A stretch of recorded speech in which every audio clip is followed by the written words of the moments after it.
Magandang umaga sa lahat ng ating mga ludi, sa lahat ng ating mga taga-subaybay sa channel na ito, The Pilgrimage of Grace.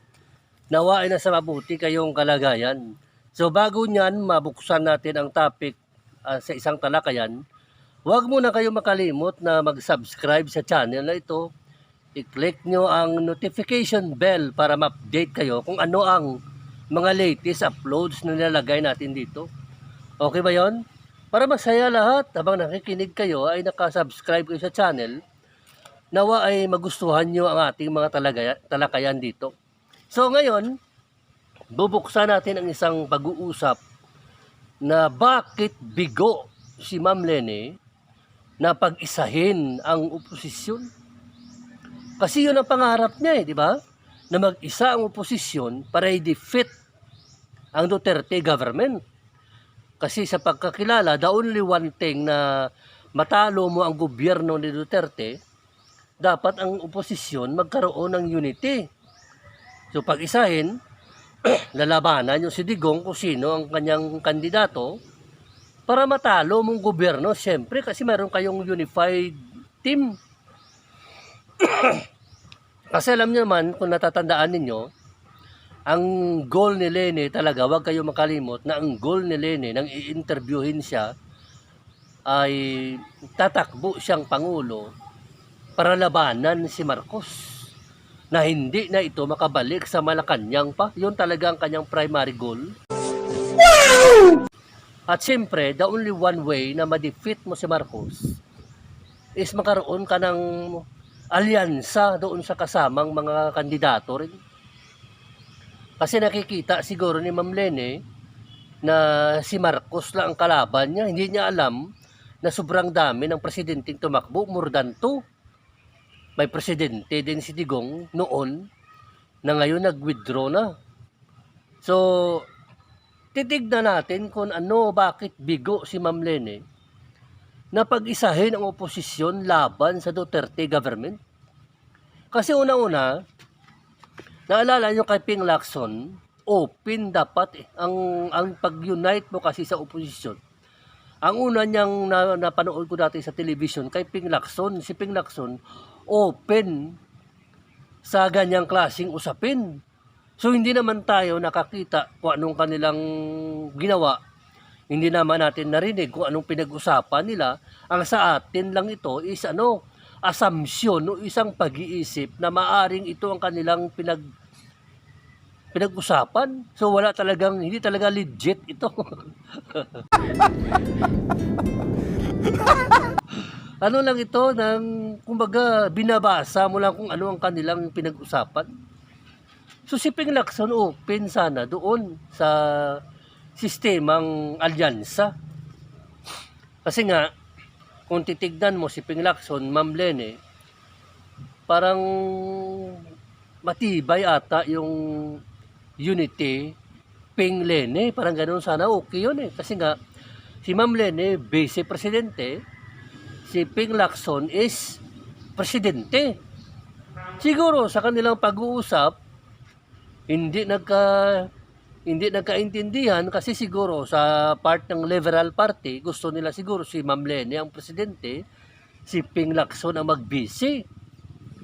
So ang batayan siguro sa kabila, dahil si Ma'am Lene ay vice-presidente, on the way na sa pagka-presidente, so dapat, kung senador ka, dapat vice ka lang dapat, di ba? Kung titignan mo, nakabatay lang ito sa posisyon dahil si Lene vice, parang may right si Lene na magpresidente, ikaw yung vice, Ping Lacson. Lene Ping sana. Lene Lacson, parang ganoon sanang dapat. Yun ang belief sa kabila siguro. Lene Lacson. Lene for president, Lacson for vice president. So lalabas ang tarpaulin, L na L. L na L, gigil na gigil. Yun sang L na L. Kaso siguro sa kabila si Ping Lacson hindi pumayag kasi ang paniniwala niya lalaki siya. Sa kabila baka mas mataas ang kanilang survey kumpara doon kay Ma'am Lene. ay siguro Ping Lacson dapat sana at saka Lene. So hindi sila kaintindihan.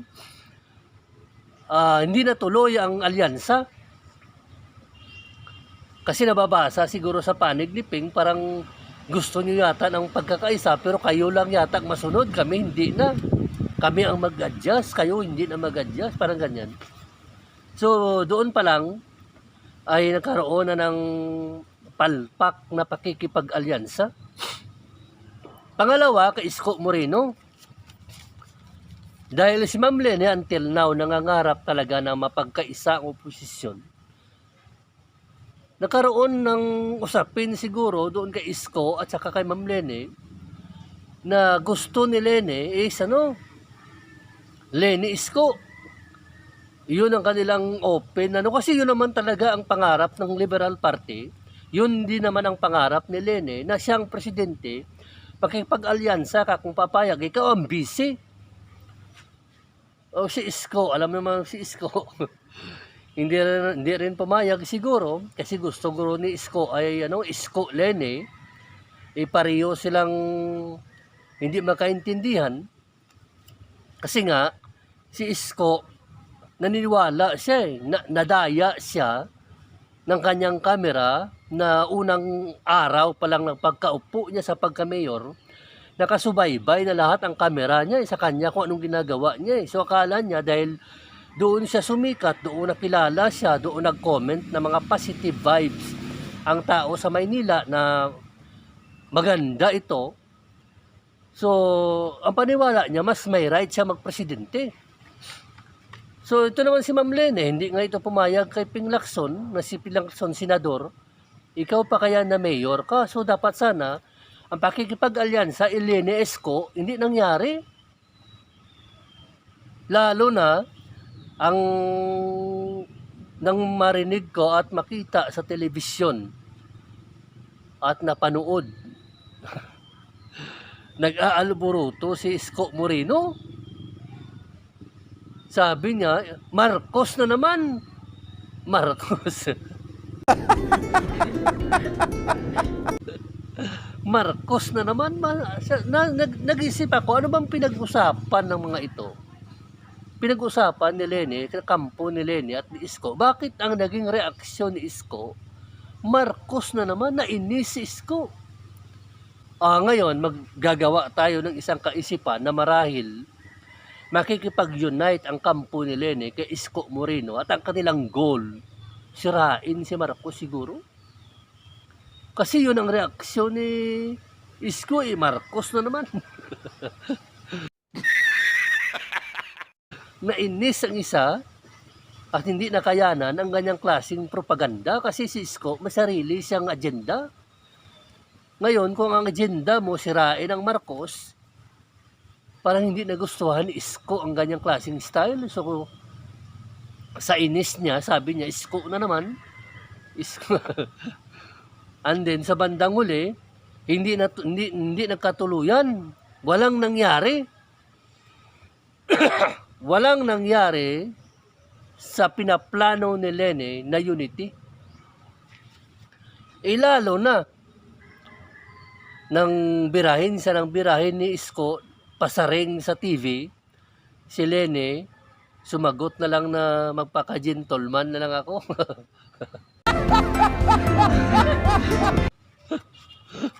Magpaka-gentleman na lang daw siya. At ito naman ang dahilan kung bakit siya binubuli. Kasi babae siya. Bakit ka magpaka-gentleman? Di babae ka. Kasi ito mga troll na to, hindi naman nag-iisip talaga to. Ang point kasi ni Lene, naintindihan ko yun. Nang sinabi niyang magpaka-gentleman na lang ako. Actually, hindi si Lene ang nagsasabi nyo na tumutukoy siya sa kanyang sarili. Ang tinutukoy niya, si Isko. Na ang sinasabi niya, dapat si Isko magsabi na magpaka-gentleman na lang ako. Kasi kung ayaw niya makipag-alyansa, ayaw niya kay Lene magpresidente at siya ang busy, kung ayaw niya, tumahimik na lang siya, ipakita niya ang kanyang pagiging gentleman. Yun ang point ni Lene. Wow! Kasi kayo mga troll na Hindi nyo kasi maisip ang sinasabi ni Ma'am Lene. Hindi naman talaga si Lene ang tinutukoy niya ang kanyang sarili na pagpaka-gentleman. Siya pasaring din yun kay Isko. Na kung ayaw mong makipag-alyansa, mag-behave ka na lang dyan, magpakitang lalaki ka na lang, di ba? Yun ang point ni Ma'am Lene. At naintindihan natin yan. Itong mga troll na to, parang, alam nyo naman. So, ang nangyari ganito, lumilipas ang maraming araw, buwan, nagiging mainit ang karavan ni Bongbong Marcos. Magmula sa street surveillance slide siya, sa motorcade caravan, kahit saang lugar sa mapunta sa Metro Manila, sa Cebu, sa Mindanao, sa Leyte, sa Tacloban, o saang panig ng Pilipinas, sa Quezon City, especially sa Cavite. Ang tao talagang hindi mahulugan ng krayom. So, nakikita ng oposisyon niya, nakikita yan. Parang mahirap banggain ito. Kaya hanggang ngayon, si Ma'am Lene, nangangarap pa rin na makaroon ng unified oposisyon para labanan, hindi na si Duterte, kundi si Marcos na. Kasi landslide lagi sa survey. Lalo na, ang survey ng Publicos Asia, lagi siyang landslide, 50% above ang kanyang rating. Oh my God! So, anong gawin mo ngayon? Lalo pat ang nasa gobyerno, si Mark Villar, tumalon doon kay Bongbong Marcos.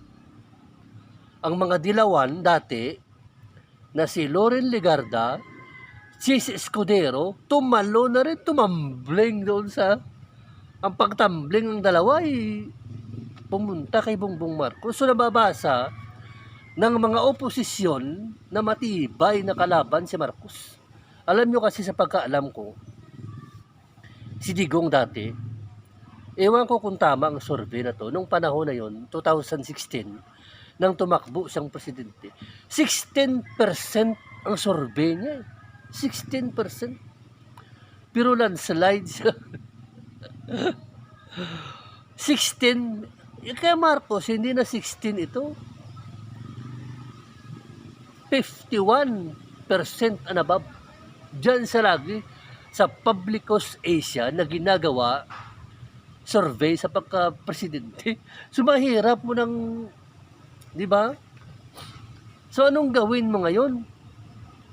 Ang si Digong naman, hindi rin makadecide. Kasi si Digong wala siyang presidente, nag-retired na rin siya, nag-withdraw siya sa pagka-senador. Officially, dalawa sila ni Bongo. So, anong gawin mo ngayon? Hindi rin siya makapag-decide kasi si President Duterte, half-bred ito. Hindi ito pure red, hindi rin ito pure yellow, half-bred. Kasi tingnan mo ang tatay ni Digong, pro Marcos yan. Yung tatay niya, kabinet ni Marcos. At yung tatay niya, ayon sa kanya, nagsitamblingan ang kabinete, paalis kay Marcos.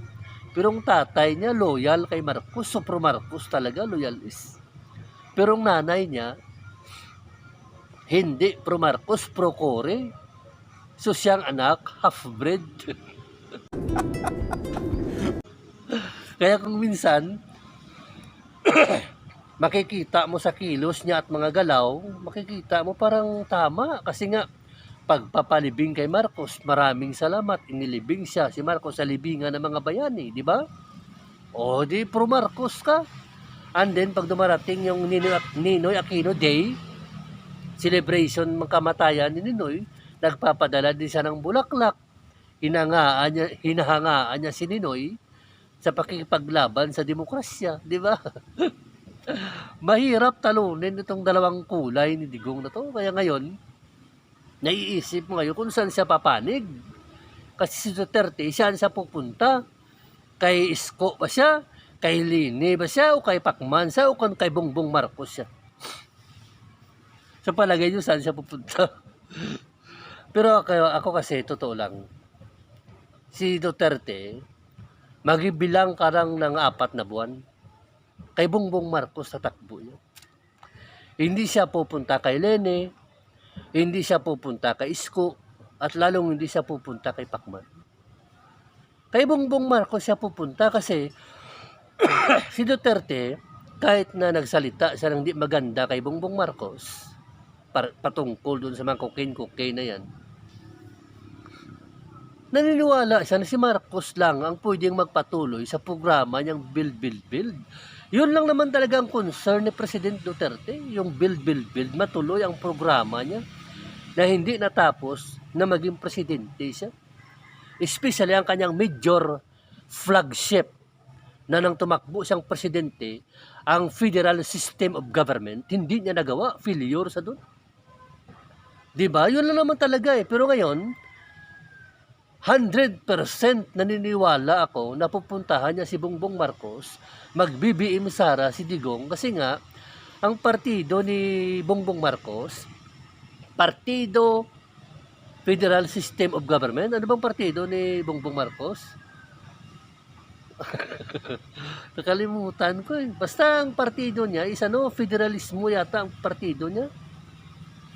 So, on the way na, doon na papunta ang gobyerno ng Pilipinas sa panahon na kung saan, pag nagpresidente si Bongbong Marcos, mas madali ng Federal System of Government kasi ang partido niya ganun. Ganun din naman ang partido ni Duterte, di ba? Federalismo rin.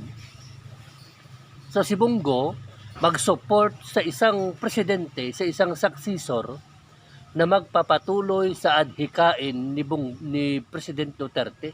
At siyempre, si Bongbong Marcos lang ang pwedeng gumaman. Kasi, nandoon si Sara sa kanya.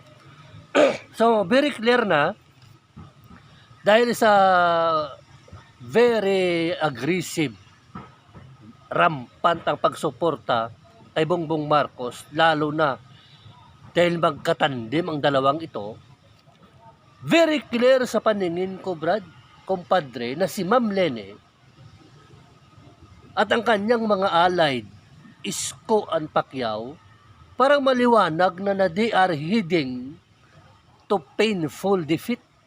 Doon sila lalanding talaga. Kasi ang pagkaalam ko, maglalandslide talaga si Bongbong Marcos sa halalan na ito. Alam mo, dalawa lang ang pwedeng makapigil kay Marcos na magpresidente siya. Una, aksidente.